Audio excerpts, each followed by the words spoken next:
Je suis Adiatou Ayassal, la directrice générale adjointe du Centre de formation et de perfectionnement en technique de l'information et de la communication au ministère de l'information et de la communication.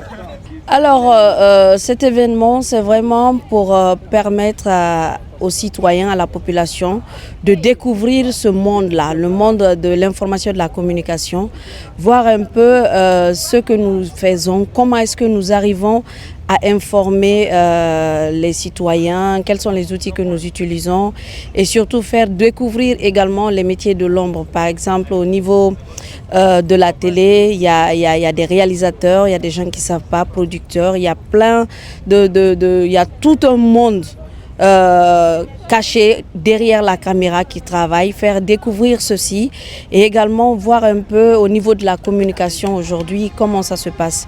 En quelque sorte, c'est un peu la raison de la Cénamic. La place de la femme, pour moi, c'est une grande place parce qu'aujourd'hui, il y a beaucoup de femmes qui sont dans ce métier. Déjà, au niveau du journalisme, il y a plus en plus de femmes qui pratiquent ce métier. Je trouve maintenant même qu'il y en a certaines qui sont au niveau de la caméra, derrière les caméras, réalisatrices. J'en connais une à la RTG. Ce métier, c'est un métier que les femmes, je pense, il est même fait pour nous. Parce qu'on dit le journalisme, il y a également la présentation, la prestance et je pense que ça, c'est vraiment femme. Et nous avons une grande place et au fur et à mesure que nous évoluons, je constate et je remarque qu'il y a plus en plus de femmes et de filles qui se lancent dans ce métier. Et même au niveau de la communication, il y en a beaucoup maintenant. J'ai vu beaucoup qui travaillent, qui ont fait MIAGE et à travers ça, ils arrivent aujourd'hui à travailler dans les agences de communication pour monter que ce soit faire des productions, des affiches et autres. Le métier, je pense qu'il est fait pour nous-mêmes.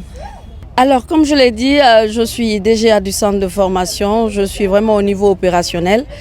Et au niveau du centre de formation, je suis chargée surtout de gérer les formations, voir comment ça se passe. D'abord, après avoir proposé une thématique, je travaille avec l'équipe sur l'élaboration des modules qu'on valide tous ensemble avec le directeur. Je supervise les équipes pour contacter les participants, veiller à ce que les équipements, que tout soit disponible et je forme également. Je fais partie des formateurs au niveau du centre de formation et on va dire tout ce qui est demandé au centre de formation au niveau du département de produire, que ce soit documents ou quoi, j'y contribue en grande partie. J'ai toujours voulu d'abord faire le journalisme, donc j'ai fait journalisme à l'ISIC et je l'ai fait, on va dire, pendant 10 ans. J'ai pratiqué au niveau de la radio, j'ai fait un peu de presse écrite, un tout petit peu de presse en ligne, des niveaux, mais j'ai surtout travaillé dans la radio.